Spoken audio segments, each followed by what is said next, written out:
Welcome back to another raid encounter guide for Vow of the Disciple.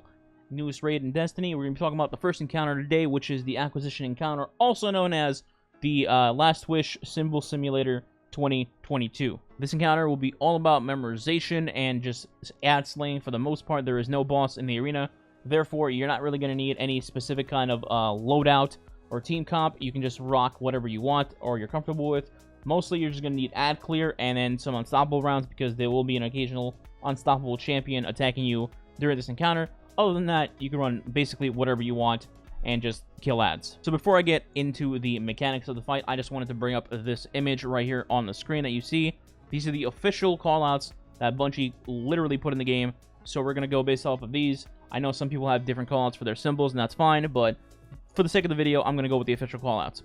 Except, you know, where is it? Nope, where is he? Yep. We're just going to find it real quick. Yeah, this is Bluehead, okay? That's Bluehead. Anyway, moving on. So, Ascend and Play in Black Guardian, Blackheart, Commune, Darkness, Drink, Earth, Enter, Fleet, Give, Grieve, Guardian, Hive, Kill, Light, Love, Pyramid, Sabbath, Scorn, Stop, Tower, Traveler, Witness, Worm, and Worship, plus Big Brain. These are the callouts you should be using if you don't have your own, like, custom callouts for your teammates. And this is what we're going to go off of for this guide. So, what the hell do all these symbols mean? Well, to begin the encounter, you're going to start off with 3 obelisks in the arena. Each side will have one. So one in the center, which is by the rally flag spawn point. Then it'll be 1 obelisk far left, 1 obelisk far right. For this encounter, you're going to break up into 3 teams of 2, the usual for raids. And then in those teams, you're going to divide yourselves between having an obelisk keeper, essentially just protecting the obelisk, and then one person will be the flex/roaming person in the arena. Now, first off, there will be a Taken Knight in this encounter with occasional spawns. What does this Taken Knight do? It blocks off your vision for the obelisk, for your symbols. You cannot progress the encounter if you do not kill this knight. And if you're too slow, it'll just outright wipe the encounter for you. So, you need to kill this knight immediately as fast as possible. This is what the roaming job is for, to start anyway. So, how do you find this knight? At the beginning of the encounter, 1 obelisk will have a lit up symbol in its first slot. It'll be either Pyramid or Traveler. These 2 indicate either the left or the right side of the arena. Pyramid being the left side of the arena and Traveler being the right side of the arena. Left and right from looking from the rally flag spawn point, by the way, in case that wasn't clear.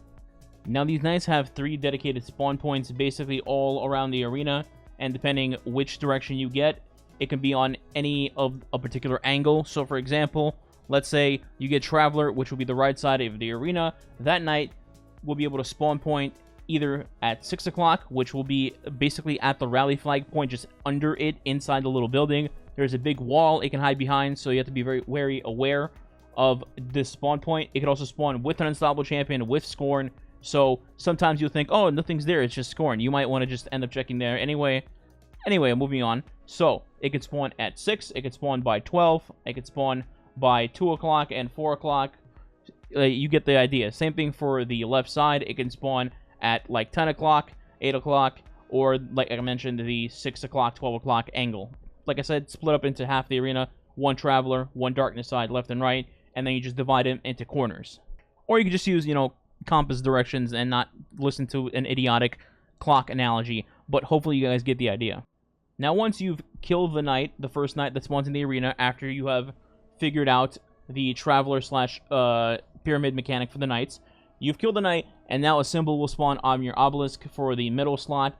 This symbol indicates to you where to tell your roaming person to go. The obelisk keeper reads the obelisk and tells their roamer where to go. So, let me pull up this little handy-dandy map right here on your screen.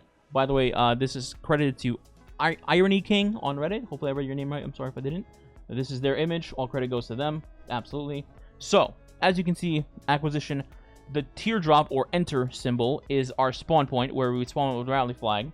Now, let's say I am on the middle team. I am in this general direction right here with my obelisk keeper.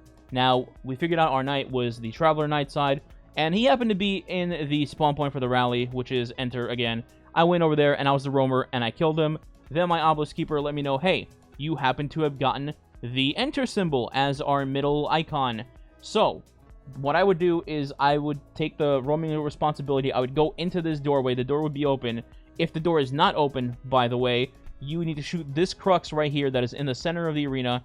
If you open this crux by shooting it, it actually acts like a seesaw, and it opens half the doors in the arena and closes the other half. So as an example, you see Big Brain and Drink up here. What happens is one of these would be open outright immediately. So let's say Brain is the one that's open and Drink would be closed. If somebody shoots the crux in the arena, Brain would end up closing and then Drink would end up opening. This is key because sometimes you'll get a symbol they need to go into, but the door may be locked. This is where you call out to anybody in the arena to shoot the crux in the middle, so the door opens up. Then you can go inside, and you need to rotate the crux and the doors opening as you please. So backpedaling a little bit, I got the enter symbol. So I go into this crypt right here, the doorway, the enter icon. When I go in that, inside there will be some screams that spawn, and then there'll be a glyph keeper on the left and the right-hand side. Also, you will notice that there is a light and a darkness symbol inside this crypt. Again, here we go. We have darkness here, and we have light here. Now, light will always be on the left side, darkness will always be on the right side, and each side is going to get a glyph keeper, master, whatever, to spawn on these sides. What's going to happen is, you don't need to kill both glyph masters, but you might want to, just to ensure, like, quick ad clear, you know, like, let's say with Gallahorn. Now, your teammate who's watching your obelisk will now call out, hey, roaming person, I'm going to need you to find out the symbol that is on the left. Now, left would be light, as I just mentioned, darkness being right.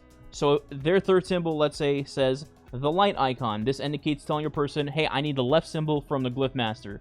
You kill the left glyph master in the arena, and then that glyph master will drop a symbol that you can see in the air, like any other obelisk throughout the raid. So, hypothetically, let's say our symbol was love. Down here, right next to the pyramid, our symbol was love. Now, our job for our particular obelisk is currently done.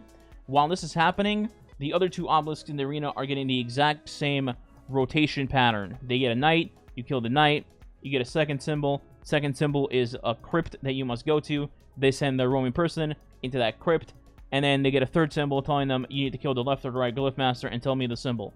So, each side will eventually get their particular mapped symbol. Our symbol was love. Let's hypothetically say that our symbol on the other two obelisks were Fleet and Black Garden, right? So, Fleet, Black Garden, and Love is your combination for round 1. What you need to do with this information is start looking at your obelisks on each side. Whichever obelisk has all 3 symbols on their side needs to make the offering for this rotation. If the other obelisks have only 1 or 2 symbols, do not shoot them at all. You are not the correct symbol for your round. So, you find out which obelisk has all 3 symbols. If you want, you can help, you can gather people from other obelisks to help you out and shoot, but typically I don't recommend this. What's going to happen is, you figure out the obelisk, and then you have your teammates shoot those 3 symbols consecutively together in a very short amount of time. So, Black Garden, Love, and Fleet, you need to shoot them together, and if you do, it'll say, bam, your offering has been accepted. Now, that concludes one rotation of this fight. You need to repeat this rotation 3 times total and complete the encounter. The symbols won't always be the same, by the way. The only thing that stays static is the first symbol that spawns in the obelisk that tells you where the knight is located in the arena, and then the third symbol that'll tell you light or dark to kill which glyph master. Everything else is basically RNG, so you do need to pay attention. You can't be a goldfish with a 3-second time span. Now, I'm just going to pull up the map here again on screen to show everybody where certain symbols are on the map. Obviously, there's not a doorway for every single symbol, but you do need to try to memorize at least the pattern doorways that are on the map so you know where to go immediately. So, as you can see, let's try to split this up right here. There we go. Really good production quality right here. So, beginning of the arena, as I mentioned, is enter. That's where the rally flag is. To the left-hand side of that is give. Followed by that in the mid-left side is grieve. Top left, or far left, whatever you want to call it, will be stop and big brain. Then you have drink and commune on the top right side. You have kill in the middle right. And then you have worship on close right from spawn. Pyramid and traveler in the middle, are just directions for knights. The pyramid is left, traveler is right. That's just to tell you where the knight is and where to go to kill it. And that's it. That's all you need to know to complete the encounter. Once you get the information down, it's really not that complicated. All you got to worry about is just killing knights fast enough, and then killing your Glyph Master and getting your symbols out. Small note, by the way, if you have text chat available, obviously use that to help yourselves out in remembering which symbols to shoot on your Glyph Obelisk thingamabobbers. And if this video helps you, a like, a sub, comment will be appreciated. Also, hey, if I ramble too much and didn't make something very clear, you know, leave a comment asking about that, and I'll try to explain that in the comments. Also, streaming daily on twitch.tv/SneakyBeaver. Alright, here's the rest of the encounter. Enjoy, and stay tuned for the Caretaker Guide. Goodbye. Left. Okay. Throne World.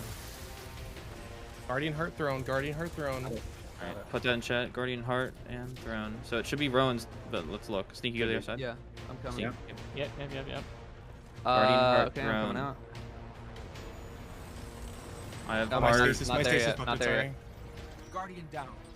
I don't have a res for toes. Guardian Heart Throne. Guardian Heart Throne. I have a heart. I have a heart. It's gonna be us. Someone come. Throne. I have a heart. It does you. It is. There's Guardian. Got it, got it. Nice. Watch Doors the darkness open. zone.